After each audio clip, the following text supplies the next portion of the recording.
Hello everyone, I am Ritunjay. Welcome back to my channel. Today we are going to start the second chapter of class 8 history, which is the From Trade to Territory the Company Establishes Power. हम लोग इस chapter का आज पहला part करेंगे क्योंकि ये chapter काफ़ी बड़ा और काफ़ी इम्पोर्टेंट है।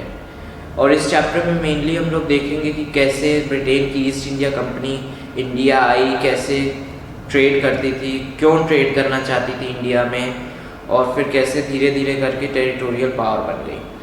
अब इसके सब टॉपिक्स हैं जो आज हम लोग कवर करेंगे। Coming of the Europeans, East India Company comes East India Company begins trade in Bengal, how trade led to battles, the battle of Plassey, the battle of Buxar, the treaty of Allahabad and diwani rights. ये सारे topics बहुत ही ज़्यादा important है, तो पूरा video देखिएगा और बहुत ध्यान से। ये चैप्टर तो क्लास 8 का है, लेकिन ये जो टॉपिक आज हम लोग कवर करने जा रहे हैं और जो नेक्स्ट वीडियो में करेंगे, ये आपके कॉम्पिटिटिव एग्जाम्स तक में काफ़ी ज़्यादा काम आएगा, तो इसे बहुत ध्यान से देखिएगा। अब ये देखते हैं, ये मैप दिया हुआ है आपकी NCERT की बुक में भी है। ये आप लोग देख रहे हैं, ये यूरोप से होते हुए ये route Cape of Good Hope से इंडिया तक जा रहा है, सी रूट। ये सी रूट 1498 में खोजा गया था, लेकिन अभी उस पर बाद में आते हैं। पहले हम ये समझ लेते हैं कि यूरोपियन ट्रेडिंग कंपनीज इंडिया में आना ही क्यों चाहती थी। उस टाइम पे इंडिया और चाइना जो है, उस टाइम पे 15, 16 तो 17 सेंचुरी में वर्ल्ड GDP का लगभग 55% कॉन्स्टिट्यूट करते थे। तो आप लोग देखिए कि कितनी ज़्यादा वेल्थ केवल इंडिया और चाइना के पास थी उस टाइम पे। तो अब ये देखते हैं कि यूरोपियन कंट्रीज आना क्यों चाहती थी। उस टाइम पे वहाँ पे फूड सोर्स जो था यूरोप में, मेन फूड सोर्स फार्मिंग नहीं था, क्योंकि उस टाइम पे वहाँ पे ज़्यादा फार्मिंग नहीं होती थी। इस टाइम की मैं बात नहीं कर रहा हूँ, उस समय की, मतलब कि 15, 16 और 17 सेंचुरी में वहाँ फार्मिंग कम थी। तो मेन फूड सोर्स था फिशिंग और हंटिंग। अब आप लोग जानते हैं कि मीट को प्रिजर्व करने के लिए स्पाइसेस की ज़रूरत होती है। स्पाइसेस वहाँ पे यूरोप में ज़्यादा पैदा नहीं होते थे, तो उसकी ज़रूरत जो है उन्हें इंडिया से लेने की पड़ी। और चीज़ थी एक कॉटन आप लोग जानते हैं कितनी अच्छी जो है क्लॉथ होता है, लेकिन वो केवल ब्लैक सॉइल पे ही पैदा होता है, और यूरोप में ब्लैक सॉइल नहीं होती। और सिल्क भी इंडिया ही में मिलता था। तो ये सारी चीज़ों की जो ज़रूरत थी, उस वजह से जो है यूरोपियन ट्रेडिंग कंपनीज इंडिया आना चाहती थी। अब ये सी रूट जो है खोजा गया था 1498 में, लेकिन ऐसा नहीं है कि उसके पहले जो है ट्रेड होती ही नहीं थी, उसके पहले भी ट्रेड होती थी। लेकिन जो ये जगह आप लोग देख रहे हैं, यहाँ पे मुस्लिम एम्पायर्स थे, काफ़ी पावरफुल थे वो। तो क्या करते थे कि यूरोपियन कंट्रीज की कंपनीज को जो है इंडिया जब आने देते थे तो बहुत ज़्यादा टैक्स लेते थे उनसे, उन कंपनीज से। तो उससे क्या हो रहा था कि वो कंपनीज जो है प्रॉफिट नहीं कमा पा रही थी, और जब वो टैक्स नहीं देती थी तो क्या करते थे कि जो यहाँ कंट्रीज़ के मुस्लिम ट्रेडर्स होते थे वो इंडिया जाते थे, वहाँ से सस्ते में सामान खरीद के यूरोपियन कंट्रीज़ को बहुत महंगे में बेचते थे। तो इससे क्या होता था कि यूरोपियन कंट्रीज़ की जो कंपनीज थी उनको प्रॉफिट नहीं कमा पा रही थी। तो इसके लिए फिर जो है ये ज़रूरत समझी गई कि सी रूट खोजा जाए, ताकि इन कंट्रीज़ को जो है अवॉइड किया जा सके। तो ये आप लोग देख रहे हैं, ये रास्ता होके ब्रिटिश आइलैंड और ये सारी यूरोपियन कंट्रीज से केप ऑफ गुड होप से होते हुए इंडिया आ रहा है। अब ये जो केप ऑफ गुड होप है, इसका पहले नाम था केप ऑफ स्टॉर्म्स, वहाँ पे बहुत ज़्यादा स्टॉर्म्स आते थे। लेकिन केप ऑफ गुड होप इसलिए नाम पड़ गया क्योंकि जो ट्रेडिंग कंपनीज एक अच्छी होप से इंडिया आती थी कि हम यहाँ पे सस्ते में सामान खरीदेंगे, फिर यूरोप में महंगे में बेच के प्रॉफिट कमाएंगे। अब आते हैं फर्स्ट सब टॉपिक पे, कमिंग ऑफ द यूरोपियंस। अब जैसा कि मैंने बताया, वेल्थ के लिए मेनली यूरोपियंस जो है इंडियन शोर्स पे आए थे। तो मैंने बताया ना कि 1498 में सी रूट खोजा था वास्को डी गामा ने, एक पोर्चुगीज वॉयेजर, मतलब कि सेलर ट्रैवलर। उन्होंने जो है 1498 में सी रूट खोजा था। वो कैलीकट पहुँचे थे, जो वेस्ट कोस्ट में, केरला में, जो आजकल कोझिकोड है।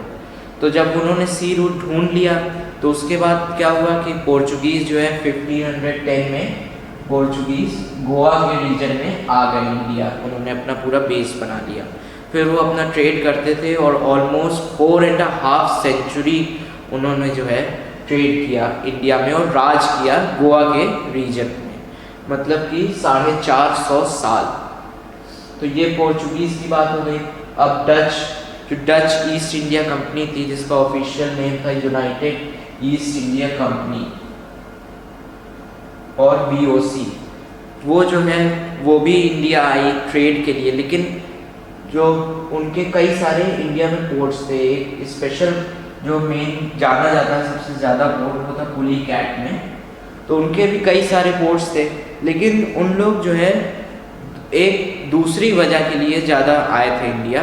उनके ईस्ट इंडीज़ में जो आज का इंडोनेशिया है वहाँ पे कई सारे प्लांटेशंस थे, तो उनको यहाँ पे कोरमंडल कोस्ट में आए तो उनको काफ़ी ज़्यादा स्लेव्स वहाँ पे कम रेट में काम करने के लिए मिल गए।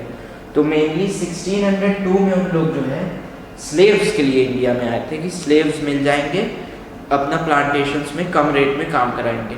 लेकिन फिर जब उन लोग ने देखा कि दूसरी कंपनीज जो हैं ट्रेड से भी पैसे कमा रही हैं, तब फिर उन लोगों ने भी 1609 से जो है कॉटन क्लॉथ की ट्रेड शुरू कर दी। अब हम लोग ने पोर्चुगीज़ और डच को देख लिया। अब आते हैं मेन जो थी ईस्ट इंडिया कंपनी ब्रिटेन की। अब ईस्ट इंडिया कंपनी जो है ये उसका पॉपुलर नाम था, उसका जो ऑफिशियल नाम था वो था governor and company of merchants of London trading into the east Indies. अब इस कंपनी को जो है 1600 में, ये डेट याद करने वाली है, एक चार्टर मिला। चार्टर क्या होता है? एक तरीके का अधिकार, एक तरीके का राइट, क्वीन एलिजाबेथ वन से, जो इंग्लैंड की उस समय की क्वीन थी। इस चार्टर में क्या था कि इनको जो है सोल राइट मिल गया ईस्ट से ट्रेड करने के लिए, मतलब कि इंडिया से मेनली ट्रेड करने के लिए इनको अकेला अधिकार मिला था और इंग्लैंड की और किसी कंपनी को ये चार्टर नहीं मिला था। तो इससे क्या फ़ायदा हुआ कि ये कंपटीशन से बच गई ये कंपनी। जैसे कि अगर इंग्लैंड की कई कंपनीज को मिल जाता चार्टर तब कंपटीशन हो जाता, लेकिन अब केवल इसी कंपनी को था तो इससे कंपटीशन ख़त्म हो गया और प्रॉफिट जो है बढ़ जाता है, ये तो आप लोग जानते ही हैं। तो उस समय ऐसा ही होता ही था। मर्चेंटाइल जो ट्रेडिंग कंपनीज थी उन लोग कंपटीशन से बच के ट्रेड करना चाहती थी, एक्सक्लूडिंग कंपटीशन, ताकि जो है वो प्रॉफिट कमा सकें सस्ते में सामान खरीद के और महंगे बेच के। अगर वो सस्ते में, अगर जैसे मान लीजिए काफ़ी ज़्यादा जो है कंपनीज आ जाएंगी एक ही कंट्रीज़ की, तो फिर उसी सामान को सब खरीदेंगे तो उसका रेट बढ़ जाएगा, तो फिर प्रॉफिट कम हो जाएगा। इसलिए ताकि वो चीप में बाय कर सकें और महंगे में बेच के प्रॉफिट कमा सकें। अब जब कंपनी को चार्टर मिल गया तो 1608 में कंपनी के एक रिप्रेजेंटेटिव विलियम हॉकिंस, ये नाम याद रखने वाली है, ये अपनी शिप हेक्टर से इंडिया पहुंचे। हेक्टर आपको जानना चाहिए, ये KBC के 1 करोड़ के सवाल में भी ये पूछा गया था कि किस शिप से आए थे। तो ये 1608 में सूरत में पहुंचे थे।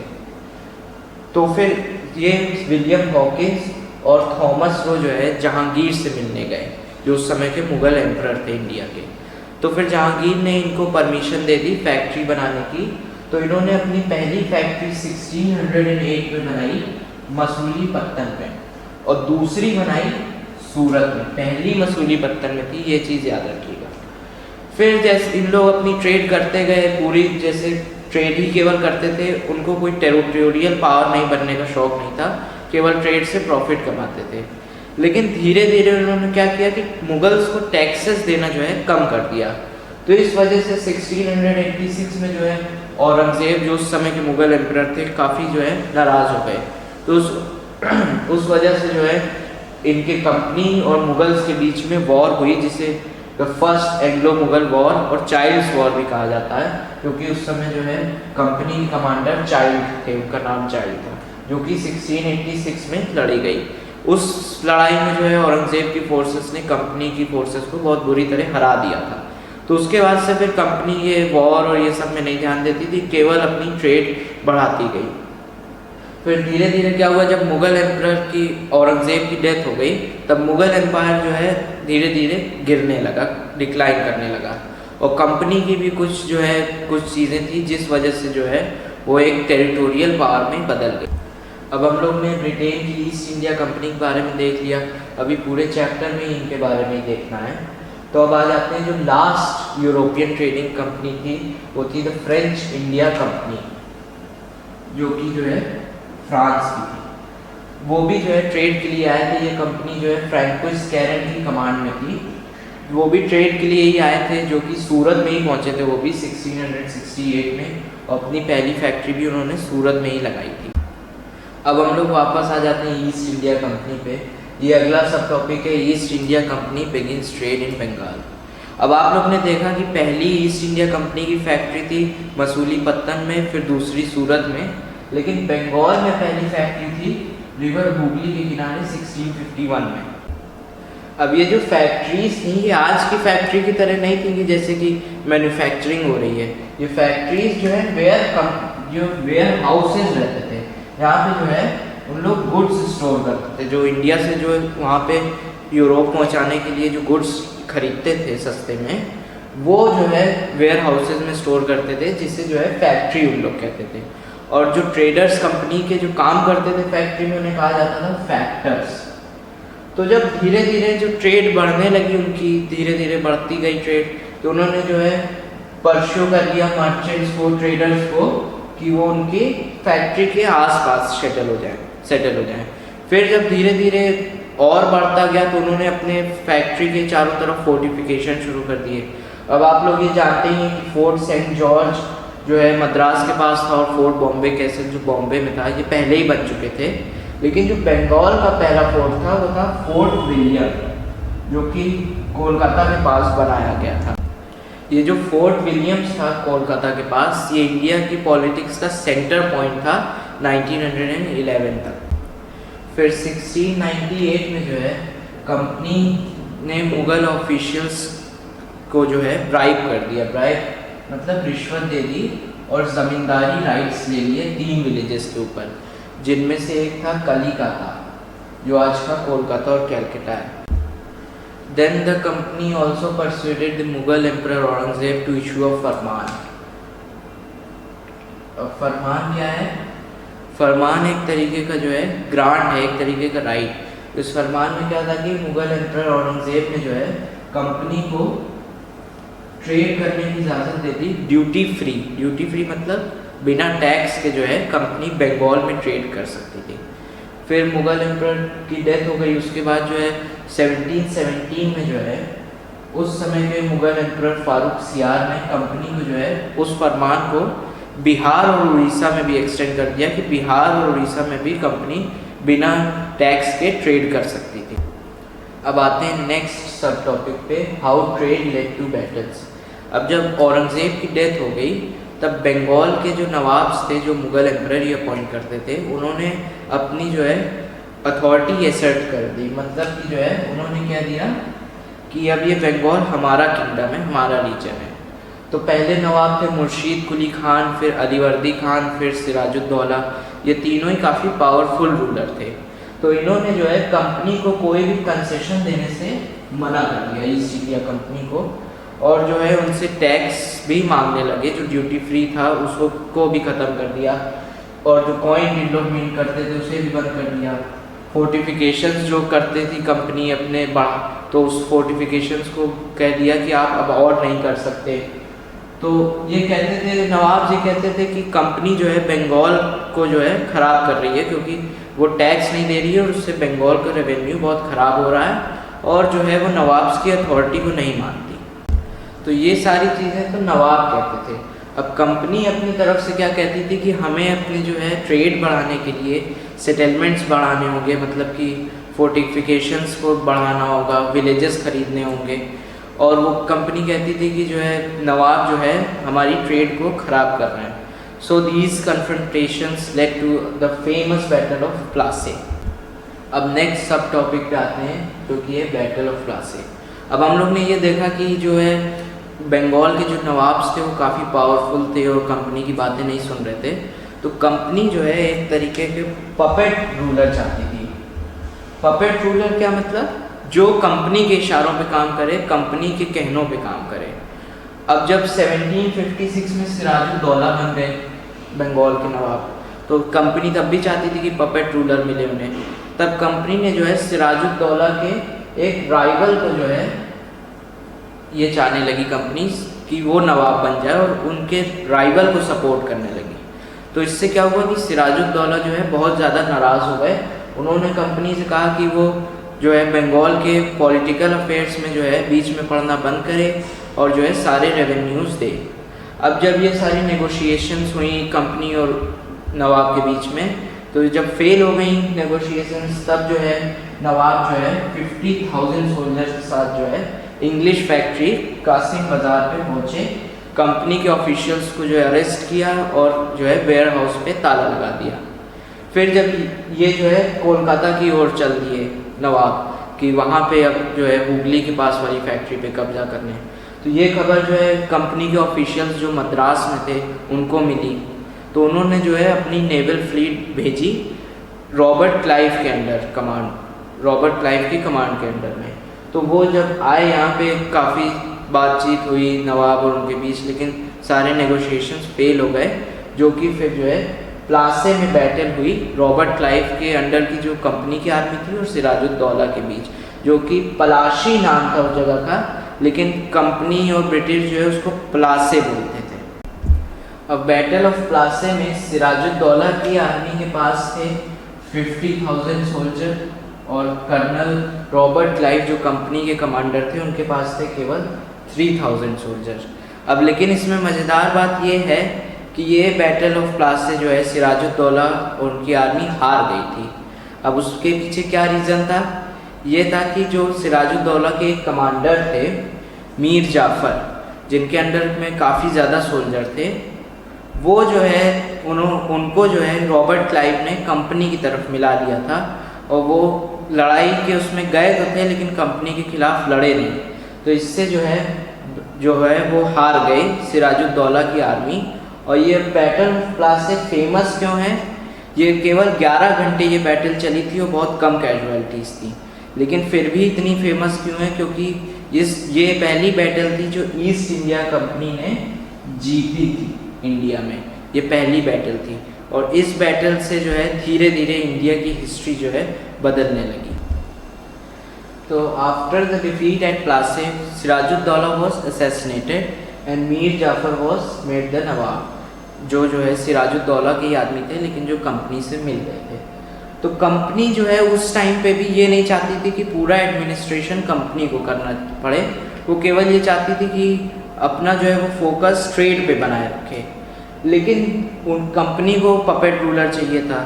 मीर जाफ़र एक तरीके के पपेट रूलर ही थे, लेकिन जब उनको क्या हुआ कि मीर जाफ़र को भी अपनी डिग्निटी बनानी थी अपने सब्जेक्ट्स के आगे। उनको पूरी दुनिया में ये नहीं दिखाना था कि हम कंपनी के पपेट रूलर हैं। तो जब उन्होंने ये चीज़ कहना शुरू की तो कंपनी ने उन्हें हटा दिया, मीर जाफ़र को। Company deposed him. फिर मीर जाफ़र की जगह जो है मीर कासिम थे, उनको बनाया। उनके साथ भी अब यही चीज़ हुई कि वो उनको भी अपनी डिग्निटी बनानी थी। कंपनी के कहने पे काम करते थे उन लोग, लेकिन ये नहीं था कि एकदम पूरी तरीके से पपेट बन गए।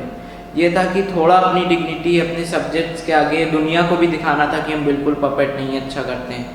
तो जब उन्होंने भी प्रोटेस्ट किया तब उनको हटाया गया। फिर बहुत ज़्यादा बैटल ऑफ बक्सर हुई, बहुत बड़ी। अब आते हैं बैटल ऑफ बक्सर को। पहले थोड़ा सा इसकी इम्पोर्टेंस देख लेते हैं। इस बैटल ने जो है एक तरीके से पूरा इंडिया का हिस्ट्री और जो है इकनॉमी पूरी तरीके से एक बदल दी। और कैसे बदली ये अब हम लोग देखते हैं। जब 1764 में मीर कासिम को जब कंपनी ने हटाया उससे नवाब के पोस्ट से, तब जो है मुग़ल एम्परर शाह आलम II और ये मीर कासिम, काशी के राजा बलवंत सिंह और जो है अवध के नवाब शुजाउद्दौला का एक अलायंस बना। और कंपनी की फोर्सेस थी हेक्टर मुनरो के अंडर में, और इनके जो 4 लोगों का अलायंस था, ये चारों एम्परर और राजाओं का, नवाबों का, ये इनके पास थे 40,000 सोल्जर और हेक्टर मुनरो के पास थे 10,000 सोल्जर। लेकिन फिर भी ये प्लासे की तरह ही हुआ इसमें कि ये बैटल भी ये चारों लोगों का अलायंस हार गया। अब ये क्यों हारा था? क्योंकि ये जो 4 लोगों का अलायंस बना था इसमें काफ़ी अच्छा कोऑर्डिनेशन नहीं हो पा रहा था। इस वजह से मेनली ये बैटल उन लोग हारे। अब इसके 2-3 काफ़ी ज़्यादा इम्पैक्ट हुए। कि पहला तो इसमें ये था कि ये पहली ऐसी लड़ाई थी जिसमें मुग़ल एम्परर जो है ईस्ट इंडिया कंपनी से मुग़ल फोर्सेस हारी थी। दूसरी चीज़ जो इस वॉर को जो ख़त्म किया था, ट्रीटी ऑफ इलाहाबाद जो 1765 में हुई थी, इससे जो है पूरा इंडिया का एक तरीके का इतिहास और अर्थशास्त्र यानी कि इकोनॉमी पूरा बदल गया। अब आते हैं ट्रीटी ऑफ इलाहाबाद पे। The treaty of Allahabad was signed on 12 अगस्त 1765। ये डेट याद करने वाली है। The treaty was signed between the Mughal emperor Shah Alam II and the Robert Clive of east India company. This treaty marked the political and constitutional involvement and the beginning of British rule in India. अब इस treaty में था क्या? इस treaty में जो है Mughal emperor Shah Alam II ने कंपनी को 3 प्रोविंसेस की, बंगाल, बिहार और उड़ीसा की जो है दीवानी राइट्स दे दी। अब दीवानी राइट्स क्या है? दीवानी राइट्स ये है कि अब कंपनी को ये अधिकार था इन तीनों प्रोविंसेस से रेवेन्यू कलेक्ट करने का। अब इससे क्या था कि मतलब और कोई जो है मतलब ना कि कोई नवाब ना मुगल खुद कोई जो है और उन प्रोविंसेस का रेवेन्यू नहीं कलेक्ट कर सकता था, केवल कंपनी को ही कलेक्ट करना था। और जो एक अलायंस हुआ था शुजाउद्दौला जो अवध के नवाब थे और इनके कंपनी के बीच में, इस अलायंस में क्या था कि अब नवाब जो थे अवध के, उनको अपनी फोर्सेस, अपनी आर्मी नहीं रखनी थी, वो उनको कंपनी की आर्मी की देखभाल करनी थी। और जब भी कभी कंपनी पे अगर कोई भी बाहरी फोर्सेस का अटैक होता तब फिर कंपनी की फोर्सेस उनको प्रोटेक्ट करती और उनको 50 लाख रुपीस भी देने थे कंपनी को। So this alliance made the Nawab dependent on the company. तो इससे जो है नवाब जो थे वहाँ के एक तरीके से डिपेंडेंट हो गए कंपनी पे। So this was a turning point in Indian history. अब हम लोग ने ये देखा कि कैसे ट्रीटी ऑफ इलाहाबाद से कंपनी को जो है दीवानी राइट्स मिले। अब दीवानी राइट से क्या हुआ कि कंपनी का बंगाल, बिहार और उड़ीसा की जो है वास्ट जो रेवेन्यू रिसोर्सेज थी उस पर डायरेक्ट कब्जा हो गया। This solved a major problem of company that it had faced earlier. अब इससे क्या था कि प्रॉब्लम क्या थी कि जब दीवानी राइट्स नहीं थे कंपनी के पास ये तीनों जगहों के, तब वो ब्रिटेन से गोल्ड और सिल्वर लाती थी इंडिया और उसके बदले में जो है यहाँ से सामान खरीदती थी। अब लेकिन दीवानी राइट्स मिलने के बाद क्या हुआ कि जो इंडिया मतलब ये तीनों प्रोविंसेस के लोग रेवेन्यू देते थे, उसी से कंपनी जो है सामान भी खरीदती थी, फिर जो है यूरोप में बेच के उससे प्रॉफिट भी कमाती थी, उसी रेवेन्यू से जो है अपना खर्चा भी चलाती थी, आर्मी बनाती थी, फोर्टिफिकेशंस बढ़ाती थी, ऑफिसेस, सब चीज़ चलती थी। तो अब इससे क्या हुआ कि आप लोग देखिए कि मान लीजिए कि किसी आप लोग दुकान पे गए हैं कुछ सामान खरीदने और वहाँ पे जो है आप पैसा भी दुकानदार से ले रहे हैं और सामान भी ले रहे हैं, सामान भी साथ में खरीद रहे हैं। तो ये इस तरीके की चीज़ जो है कंपनी करती थी। तो अब ये आप लोग देखिए कि जब ये चीज़ें शुरू हो गई तो एक डायरेक्ट ट्रेंड शुरू हो गया इंडिया से जो है ब्रिटेन मनी जाने का।